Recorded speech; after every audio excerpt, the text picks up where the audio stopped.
హోషేయ గ్రంథము 14వ అధ్యాయము page number 751 page.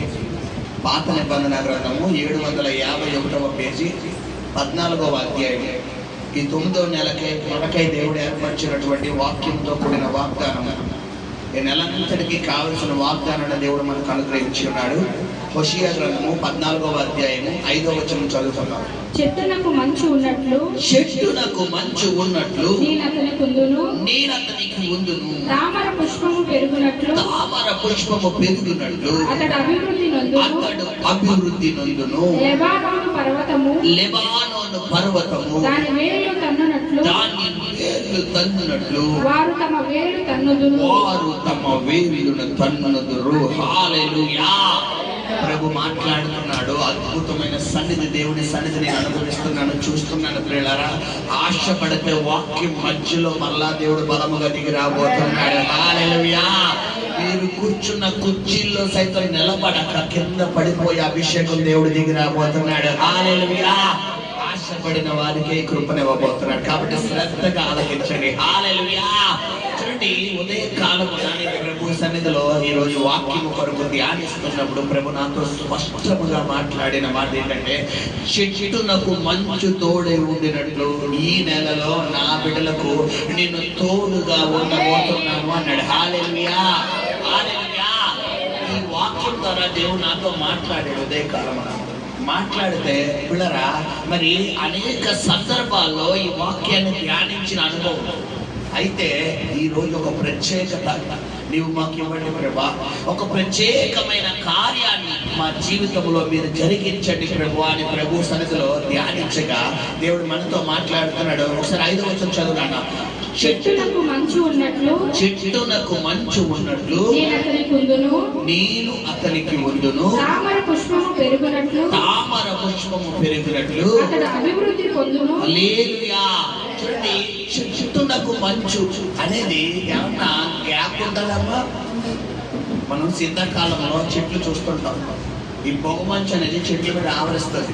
మన బయట ఉన్న చెట్లు కానీ, ఇంకా చెట్లు కానీ, పూల చెట్లు కానీ, కొబ్బరి చెట్లు కానీ, ఆ చెట్లు కనబడతాయా? ఆ పొగ మంచులో చెట్లు కనబడతాయా?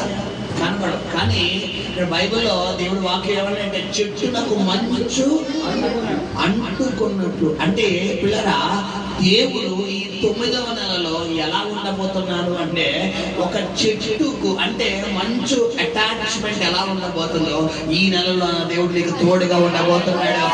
నా దేవుడి కృప నీకు తోడుగా ఉండబోతుంది. నా దేవుడి సన్నిధి నీకు తోడుగా ఉండబోతుంది. నువ్వు ఎక్కడికి వెళ్తే, నువ్వు ఏ ప్రాంతంలోకి వెళ్తే, నువ్వు ఏ దేశంలోకి వెళ్తే, ఏ పట్టణంలోకి వెళ్తే, ఏ రోడ్డు మీదకి వెళ్తే, ఉద్యోగ నిమిత్తం వెళ్ళినా, వ్యాపార నిమిత్తం వెళ్ళినా, జీవనోపాధి నిమిత్తం వెళ్ళినా, నీ పనుల నిమిత్తం వెళ్ళినా, నా దేవుని కృప ఈ 9వ నెలలోనికి తోడుగా ఉండబోతుంది మాట్లాడుతున్నాడు. హల్లెలూయా. హల్లెలూయా. హల్లెలూయా. చెట్టునకు మంచు అనేది హెబ్రూ భాషలో మనం తీసుకుంటే మహిమ అని కూడా ఉన్నాం. ఎందుకంటే ఇశ్రాయేలు ప్రజలకు ఐగుప్తు దేశం నుండి కానాను దేశానికి వారిని తీసుకువచ్చినప్పుడు పగటి పూట మేఘస్తంభముగా, రాత్రి పూట అగ్ని స్తంభముగా తోడే ఉన్న దేవుడు. పగటి పూట ఎలా ఉన్నాడంటే ఆయన మేఘస్తంభముగా. అంటే మేఘము అనేది పిల్లరా దేవుని యొక్క మహిమను తెలియపరుస్తుంది. మంచు అనేది దేవుని మహిమను తెలియపరుస్తుంది. ఇక్కడ గమనించండి, దేవుడు ఈ నెలలో మంచు అంటే కూడా ఏ విధంగా అర్థం చేసుకోవాలి మనం? దేవుని మహిమ అంటే, మహిమ అంటే ఏమని చెప్పండి హెబ్రూ భాషలో? నాలో నుండి ఒక ప్రభావం బయటకు వెళ్ళిపోయింది అన్నాడు. యేసు ప్రభువు వారిని ఒక రక్తస్రావంతో పట్టుకున్న ఒక కుమార్తె, ఒక స్త్రీ ఆయన వస్త్రపు చెక్కును పట్టుకోగానే ప్రభావం అంటే ఏమని చెప్పాను? మహిమ. అంటే మహిమ అంటే ఎవరు? దేవుని శక్తి. అంటే ఈ యొక్క 9వ నెలలో దేవుని శక్తి నీకు తోడుగా రాబోతుంది. హల్లెలూయా. హల్లెలూయా. సో చెట్టునకు మంచు తోడే ఉండినట్లు, మంచు అనేది దేవుడి మహిమ అయితే చెట్టు అనేది మీ ఆత్మీయ జీవితం. సో గమనించండి, ఇప్పుడు చెట్టు అంటే నీ ఆత్మీయ జీవితానికి దేవుడి మహిమ అనేది తోడుగా రావాలంటే నువ్వు ఎలా ఉండాలి? ఎండిపోయిన చెట్టులా ఉండాలా?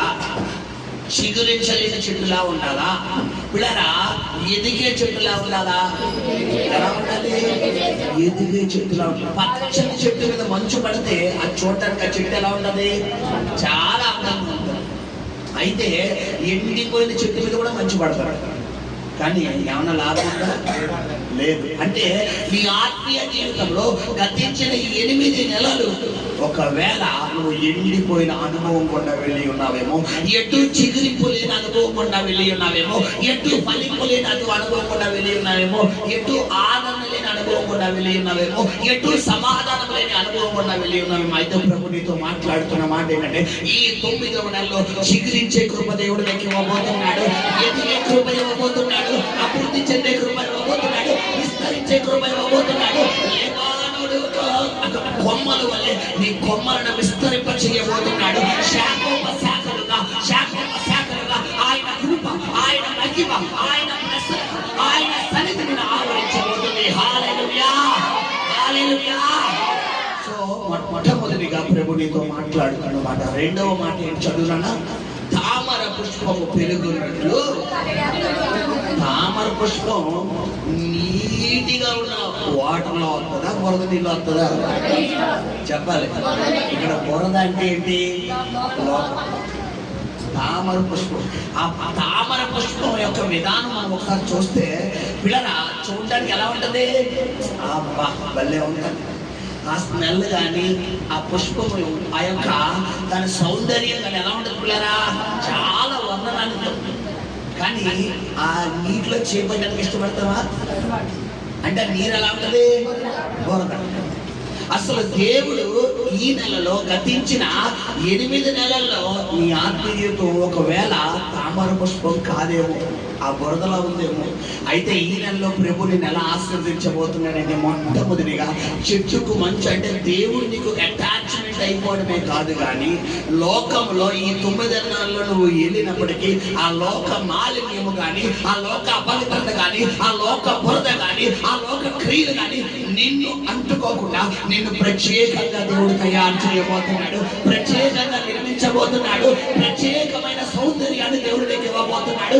నిన్ను చూసిన వారు అబ్బా ఏ ఉంది వీరి ఆత్మీయ జీవితం, అబ్బా ఏ ఉంది వీరి పరిశుద్ధత, అబ్బా ఏ ఉంది వీరి ప్రార్థనా జీవితం, అబ్బా ఏ ఉంది వీరి సౌందర్యం, వీరి అంతరంగ సౌందర్యం ఏ ఉంది అని నిన్ను చూసిన వారు ఈ నెలలో దేవునికి సాక్షిగా చెప్పబోతున్నారు. హల్లెలూయా, హల్లెలూయా. రెండవ మాట ఏంటి? తామర పుష్పము చదువునన్నమాట పెరిగినట్లు అభివృద్ధి చెందును. అంటే ఇన్ని రోజులు నీ ఆత్మీయ జీవితంలో ఏం లేదు, అభివృద్ధి లేదు. కొంతమంది కష్టపడతారు, నెలంతా కష్టపడతారు, ₹1 కనబడదు. అసలు ఏమైపోతుందో కూడా అర్థం కాదు.